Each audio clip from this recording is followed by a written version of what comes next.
What's up, everyone? This is Nabil Irfan with my homie here, Spiky. Go ahead, Spiky. What up, what up, what up? Kicking it off with our first episode of Split Decision. And for those of you that haven't heard, obviously no one's heard because this is the first fucking episode. So this is the first episode. We're just two guys that are avid MMA fans, love talking about fights, love talking about life. True. And, we're just going to go with it. So the first thing we're going to discuss is UFC 229. Spiky, what are we talking about? Definitely. So we got, obviously, Conor and Khabib going at it. Oh, shit. Ferguson and Pettis. Ferguson and Pettis. That's going to be dope. Of course, there's others on the card, but we're just going to talk about the main fighters. Right. We'll start off by saying this. You mentioned something about Jon Jones. Let's start there. Okay, so I was at work all day, so I didn't get a chance to really read into it. Okay. But just scrolling through, I thought I read something about USADA lifting suspension and Jon Jones may be ready to be back in the octagon. So there's a reason why he's been posting all that shit on his Instagram. Okay. Yep. And there is rumors that saying that he might fight Gustafsson? Yeah, Gustafsson, they were saying for UFC 230, it is set as a main event, and that's going to be the same card with Diaz and Poirier. So it's going to be a stacked card.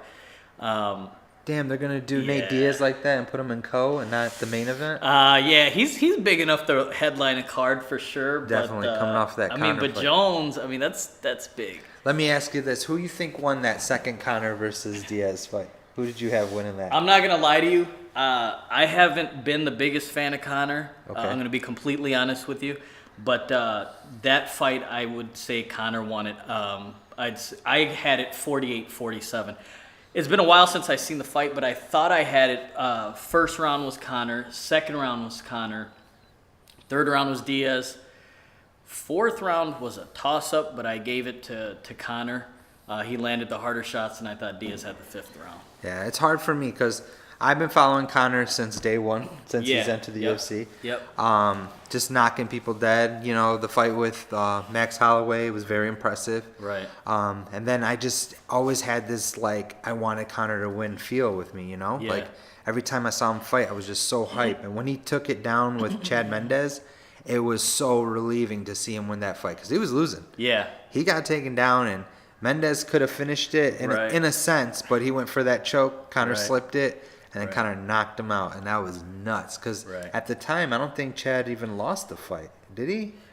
Chad at We'd that have to point, look that up. I think he had lost to Aldo. That's when he had him up against the cage, and Aldo spun out with a knee. I think Aldo beat him twice before that, right? No. It was. Yeah, that was. Twice, okay. Yeah, he had just lost the fight to Aldo. The second fight was a barn that was a barn burner. They They both dropped each other. They threw bombs at each other. Okay. So yeah, that was a good fight. So Jon Jones is coming back. Jon Jones is coming back. And we'll get back into Conor when we get there. But let's start with talking about Sugar Sean O'Malley. How do you feel about that guy? He's doing He's the main event in the prelims? Prelims, yep. Okay. Who is he fighting? I'm gonna be honest with you. The guy has a good record. Let me look at him up real quick. If you just give me 1 second, and I'll pull him up. He is fighting Jose Alberto Quinan.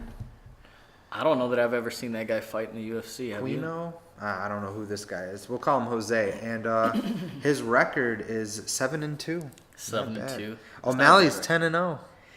Malley, man, the fight with was it Andre Sakum type, where he's bouncing on one leg, that was impressive. And he's a beast, man. Yeah. He's got skills too. He is a beast. I think he's gonna be a star. His personality is amazing. Yeah. He comes off a little bit like a Conor McGregor per se, but he has his own style, his own feel. Yeah. I love the way he throws that high kick right into a spinning back kick, high spinning back kick. It's pretty impressive. Yeah. Back to what you were saying, I think if you take Snoop Dogg, Nate Diaz, and Conor McGregor, and you put them into one, I think that would make Sean O'Malley. Yeah. And he's just there, man. He's hype. He's somebody you just gotta root for all the time. He's dope. I'm rooting for him. So that's that. Who do you got in that fight? Do you think Sean will take it down? I think Sean. Based off, I haven't seen much of this other guy. I'm rooting for Sean O'Malley, and I know he's got the skills to do it. So it's kind of more of a wanting to support him. But I would have to go with Sean O'Malley on that one.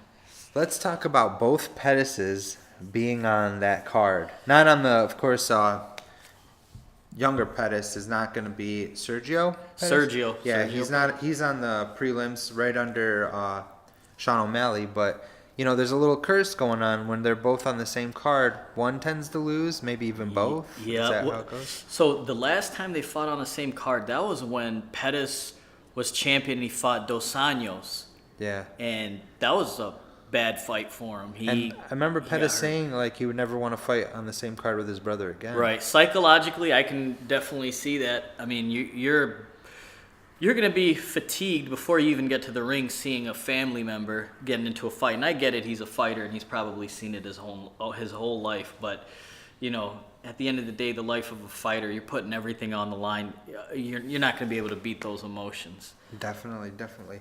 And going off of Pettis' last win, it was very impressive. I felt like it was impressive. He beat Chiesa, wasn't it? Yeah. That was a triangle?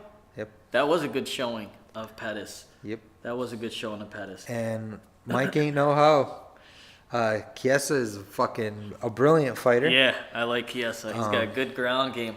I mean, yeah, he's good. His ground game's good. He's lengthy. He was taller. He was the bigger man. And Pettis came back. And the thing about it is when I look at it, it's like Pettis finally got his confidence back. You know what I mean? He took down somebody that was very challenging, that was in the top 10. Yep. Did it with spectacular fashion, and then just throws him right back in the title mix. If you think about it, that's just Pettis is always that guy to be there. Absolutely, dude. If he beats Tony Ferguson, who was interim champion, got basically stripped for tripping over some cords and basically messing up his leg, but truthfully, if he beats him, that really puts him right there in line. And Anthony Pettis is always spectacular, always going to be exciting. Showtime, Yes, that's definitely true. That's his moniker. And going off of that, so he's fighting Tony Ferguson. And we can say that's probably a number one contender. Yeah. Yep. I'd say that. We all know that that's just a fill-in in case if something happens. But Conor usually shows up, but Khabib not so much. Yeah, he There's has a risk had factor. the weight cutting problems in the past. Injuries in the past. That AKA curse. Correct. Definitely. But I don't know. Ferguson's up there. He's just proven himself again and again. He dismantled Dos Anjos. Oh, yeah. Yep. And he kind of just stepped up the bar. But didn't Pettis fight? Did they? So Pettis fought Dos Anjos at lightweight also, right? Yeah. And Dos Anjos used his wrestling and held his wrestling and his pressure, and so. The way I break that fight down is they're both great kickers. I would probably say Pettis lands the harder kicks, but I feel like as far as striking goes, it's not always who's better. It's who can employ their game plan. And with Ferguson, he's a long guy. He's gonna smother he's gonna smother Anthony Pettis and put him up against the cage, and he has good boxing. And in any case, if he does get in danger stand-up, he always has that wrestling background. Yeah. And he's pretty slick on the ground. I think they both have good grappling, but I think Tony Ferguson has enough wrestling and ground experience to kind of stay in his guard and ground and pound to a win. So you have Ferguson for that fight? I think Ferguson wins that fight. I agree with Pettis' kicking is kind of, Duke Rufus style. It's very effective. Yep. We are talking about Ferguson having 10th Planet Jiu-Jitsu experience. That's Grandmaster Bravo, Eddie Bravo. Yep. And that ain't no joke. Shout out to Eddie Bravo. Yeah, that ain't no joke. that submission game is legit as it comes. Yeah.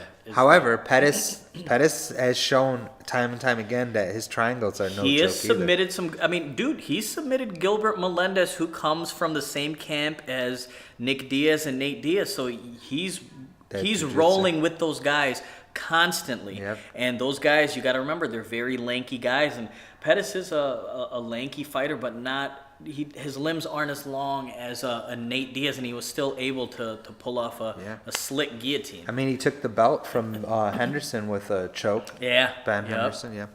But with that being said, the 10th Planet Jiu-Jitsu cancels out Pettis' Jiu-Jitsu. His kicks, you need it to be at bay, and Ferguson puts pressure.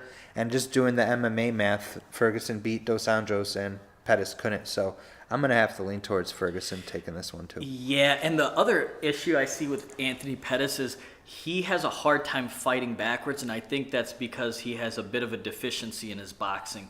And I think because Ferguson applies so much pressure, he's going to kind of employ his game plan, kind of bully him. Yep. And then we can talk about the main event now. Oh, shit. Yeah.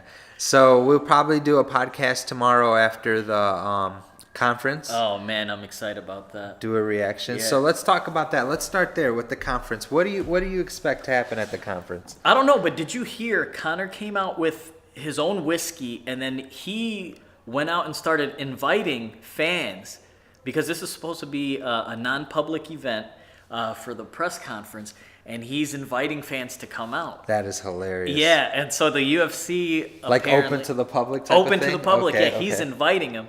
So the UFC is basically denying that, and I don't know if they're frustrated with Conor or not, but at the end of the day, it's causing buzz. Overall, they're gonna love it. Conor does whatever the fuck he wants. Yeah, and he can. The double champ does whatever the fuck he wants. And he can. You know what I mean? It's Conor. He's earned his way to do that, and honestly, I think it's mind games too. Yes. I think he's trying to mess with Khabib. Khabib is probably thinking, man, he's been pretty quiet, and he's probably focused on his wrestling. Maybe he's trying to throw him off a little bit.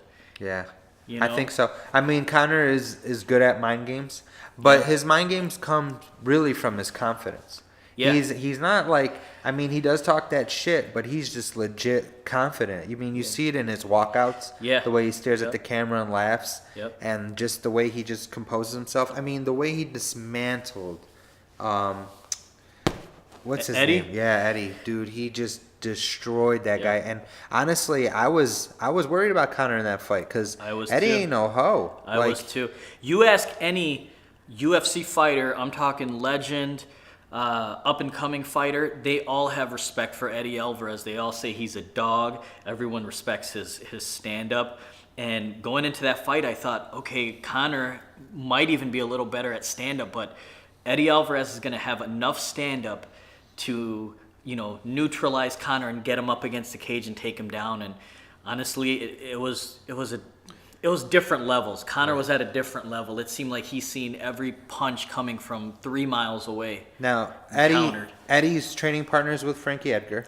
So who has great boxing. And wrestling. Yeah. That speed. And, you come in thinking like Eddie has that superb wrestling, that training partner to take him to the next level and stuff like that. Yep. But Conor made it look like just like a walk in the park. Dude, that 4-piece combo in the end. Do you think it was from that frustration, that talking shit and getting in his head, or do you think it was 10 out of 10 Conor would win that fight?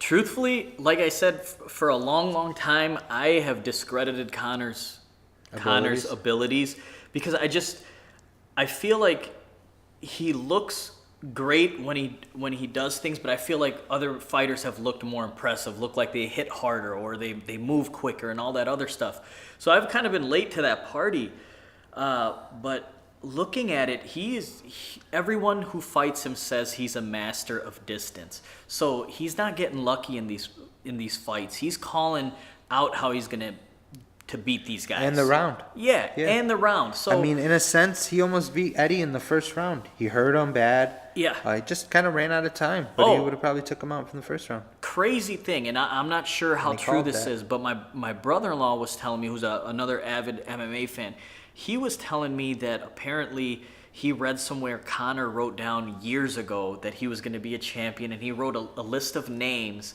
of guys that apparently were in the UFC. I think Clay Guida was on that list, and Eddie Alvarez was actually on there, and he said he was going to fight him and be a champion. Really? At the time, probably Eddie was in a different organization.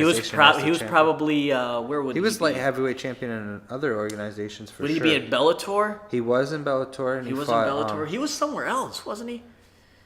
Probably. I don't even know. We'd have to look it up. There was a couple.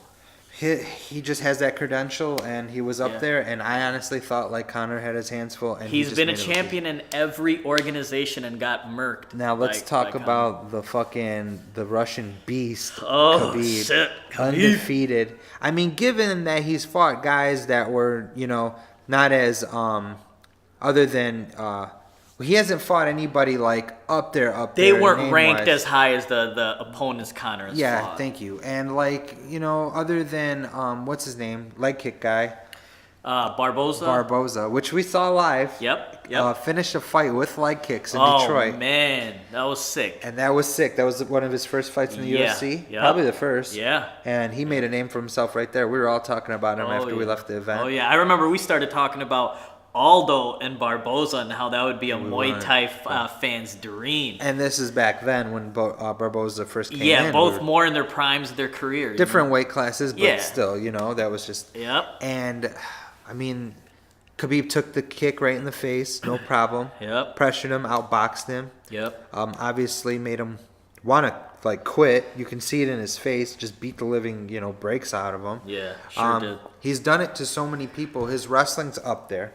That's number one. Yep. He trains with the best. I mean, he has Luke Rockhold, DC, Cormier, of course, Velasquez, Koscheck, Fitch. Actually, Koscheck is gone now. But the time. But at the time, he's had experience. Koscheck, yeah. And Josh Thompson. The thing that gets me with Khabib is that acknowledgement that he can get from Cormier.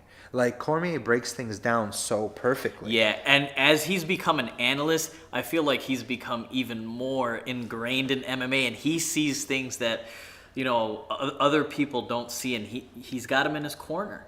And DC has been talking about this fight for a long, long time. So, and they've had so much confidence that Khabib is going to be here. You don't think that there's, long days in the training room where they're like, you can use this on him, and this is how you break that. And absolutely. Cormier literally said, "This is how I beat Stipe." And to me, it's like, but going off topic a little bit with Stipe, the only time he's lost a fight was Stefan Struve from an eye poke, threw him off his game, and then that happened. And Dos Santos, and that was actually. I remember there was a few people that believed that fight, even the first one, could have went to Stipe.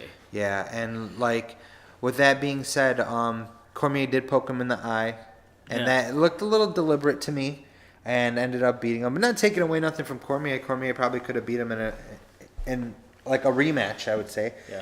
But we'll talk about that in a little bit. We'll go more on Cormier, but we'll go back to Conor and Khabib. Who do you have winning this fight, and why and how? Man, if you would have asked me this after the Michael Johnson fight or the Barboza fight, I would say hands down, no questions asked, Khabib. Why? I just felt like, dude, when he grabs people, they just look surprised at how powerful he is. Even Joe Rogan has said that. And he just neutralizes them to the point where they're either just going to sit there and get mangled, or they're going to find a way out and tap. And, I know he hasn't finished a lot of people in the past, but these past few appearances were great. Up until I seen the Iaquinta one. And truthfully, I feel like an asshole even critiquing the guy when he won every single round.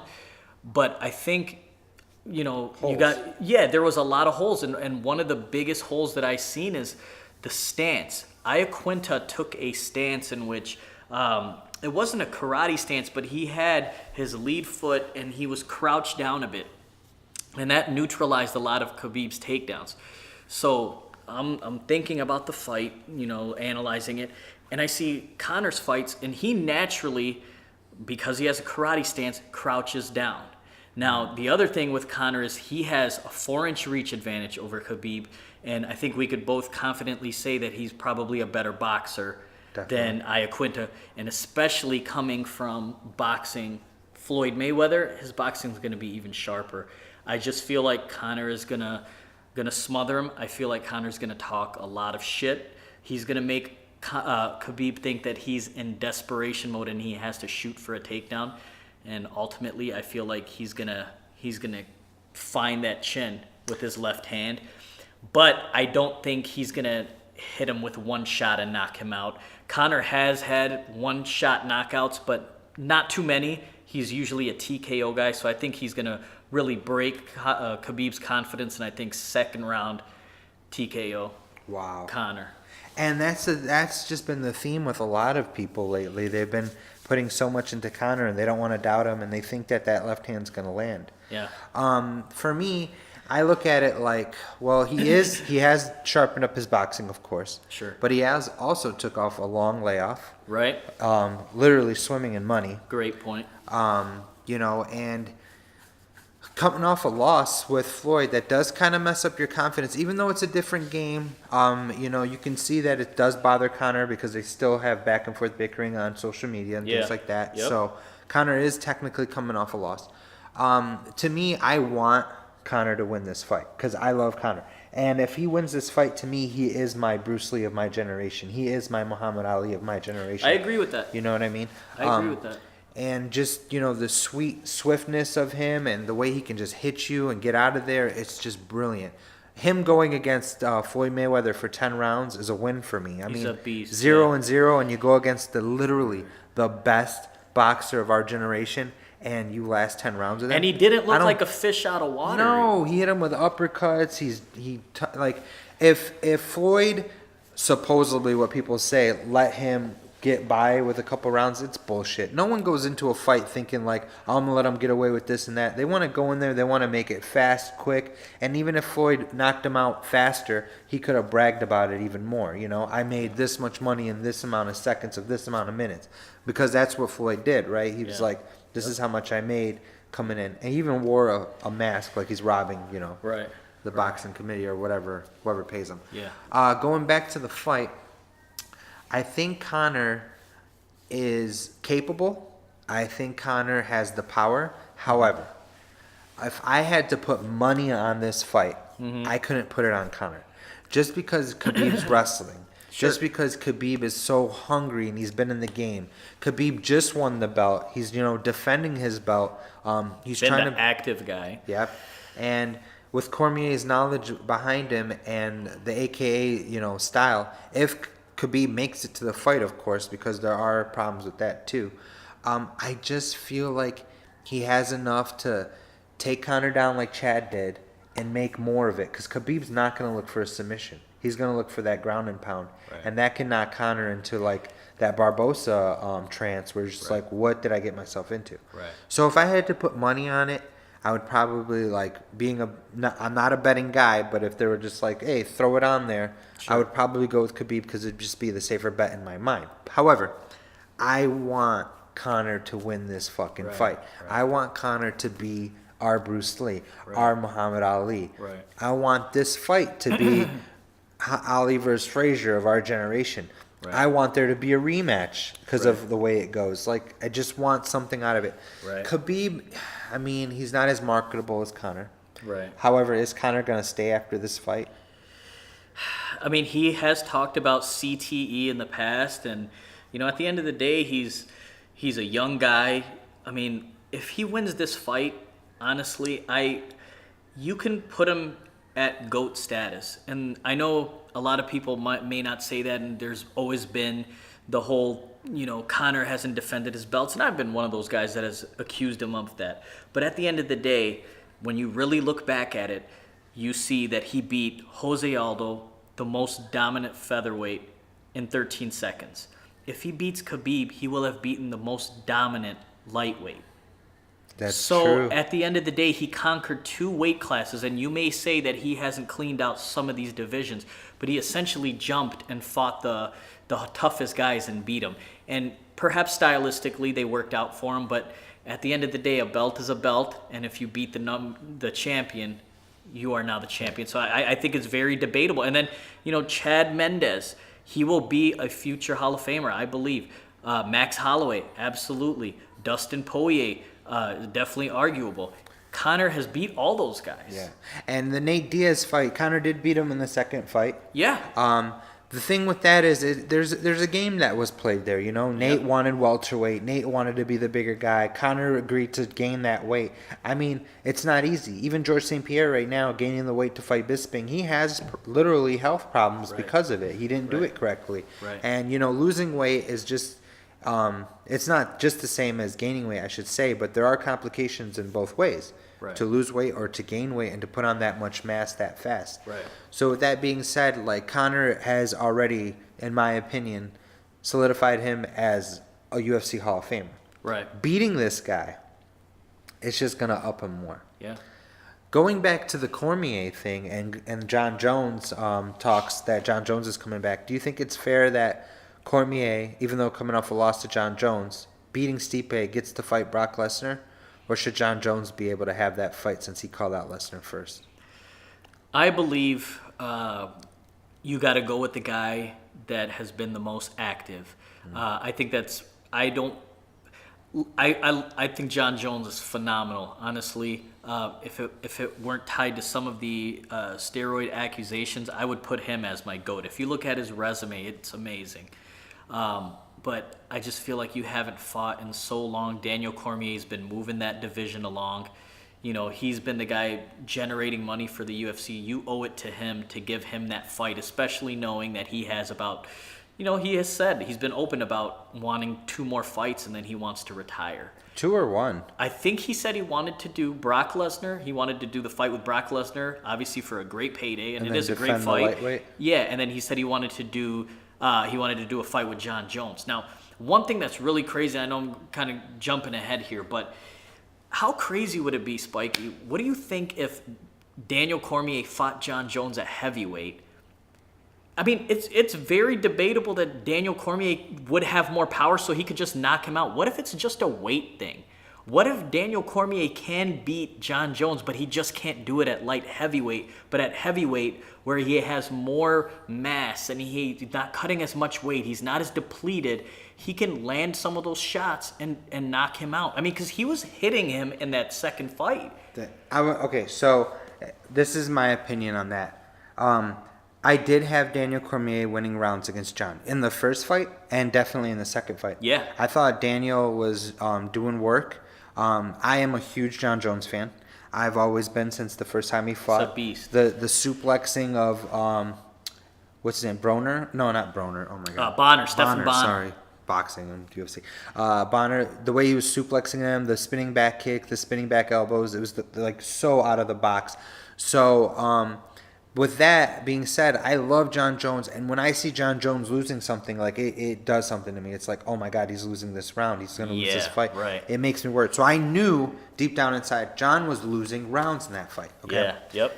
However, John kicked him to an oblivion. Yeah. And that was just a pure show of power. Yeah. And it's not just power. It was technique. It was the setup. Go low, then go high. He kept going low, and then he went high. Yep. Now, with that being said, it comes into play. Is it the power that's going to make the difference, or does the technique always overcome the power? Technique, obviously, is always going to be a factor. With that being said, John Jones beats him at heavyweight, too. John Jones beats him at welterweight. John Jones beats him at super heavyweight. You think even with the boxing, though? I think... Because, I mean, he was touching him up. He was hitting his chin. He was finding his chin. And, I think some of those punches, if they connected and were just a little harder, I mean, he just put down Stipe. He's put down Bigfoot Silva. He's, to me, he's put down some pretty big guys. Sorry to interrupt, but the only person to ever, for me to almost get John on a stand-up was Lyoto. And that was with technique. Not Gustafsson? Oh, yeah, well, Gustafsson, too. Gustafsson's up there. But, Lyoto, I guess it was the first time we saw John. Yeah, he hit him with that high kick and kind of, not wobbled him, but got him off balance. And he blitzed him a couple times and stuff like that. But to me, that was technique. Yeah. The Gustafsson fight, it's hard to say because from, when you listen to people who trained with John and who knew things from the background, John was, partying and wasn't taking it serious. I'm not gonna lie to you. I was talking to my brother about this fight, and I felt the same way. I remember my wife. And I saw John whipping his ass. Yeah, my wife was pregnant, and I remember we were at Buffalo Wild Wings eating whatever, and we were telling my wife, "Oh yeah, this is gonna be a real quick fight. John Jones is gonna run through this guy," because. I think the fight before that got him the title shot for Gustafsson was against Shogun. And Shogun, is an old legend, but obviously you could see that he was slowing down. So I just thought, hey, John has cleaned out this division. This is going to be an easy fight, and it ended up being really, really competitive. Yeah. But you're right. He did. He hit Gustafsson with those knees. A lot of people forget he almost finished Gustafsson in that fight. I think, what was it, the third or fourth round? Yeah, fourth or fifth, I want to say. Yeah. And I had John coming back really strong at the end. Yep. Rocked him. Yep. He was hitting him harder. He was doing work. You know, John just can dig deep. The thing about John Jones is it comes out in the later rounds. Like the first Cormier fight, like I said, I had Cormier winning a couple of the early rounds, but then John just turns it up. Yep. And when John turns it up, bro, like you're fucked. He's creative, man. Yeah. He's looking good. Yeah, he is. He's not lost his step. And I think I seen some footage of him throwing hooks or something like that, and they're saying that he's getting power. Apparently, I guess he wants to come back and conquer the heavyweight division. I'm wondering if he's done with the light heavyweight. I think he's proven. At the end of the day, if he doesn't come back to light heavyweight, no one can sit there and say, why aren't you coming back to the light heavyweight? He's conquered it, and the guy who's the champion there right now, he has beaten him twice. So really, if John wants to go straight to heavyweight, I'm totally fine with that. I would just have Daniel do the first fight with Brock Lesnar, and then whoever the winner of that is fights John Jones. But if John Jones beats Alex, because there's some things about Alex that kind of rub me off the wrong way, and he hasn't taken fights. He hasn't been as active as Cormier is, I should say. Even Cormier says he doesn't deserve a fight because he backed out of Luke Rockhold. Right. I think Luke Rockhold had surgery, but I know I think one of his most recent wins was over Glover Teixeira, which, another guy, great fighter, but, starting to slow down a little bit, getting to the latter part of his career. Yeah. But one thing I wanted to go back to. So I want to liken the fight of Khabib and Conor to Rousey versus Holm. And I know a lot of people are probably going to jump all over me and be like, how are you going to compare, Khabib to Rousey? Listen, Rousey, anyone that doesn't think Ronda Rousey was talented is crazy. She was Olympic judoka. Okay, yeah, so she was phenomenal. The problem with her is she never evolved her game, and she had a lot of issues entering and escaping if she wasn't able to clinch, and she would get hit. And I find the same issues with Khabib. I feel like when he grabs you, he's not a guy that's really going to shoot in, so he has to really kind of bulldoze you. And I just feel like his pattern is very linear, and I feel like Conor's going to be able to read that. So that's another reason, and I know a lot of people are like, yeah, but Chad Mendes took him down, and that's true, but Chad Mendes is also basically all fast twitch muscle fiber, and he can disguise a lot of his punches and go for a double leg takedown, and I feel like Khabib doesn't have the stand-up nor the footwork to really disguise a lot of those takedowns. Yeah.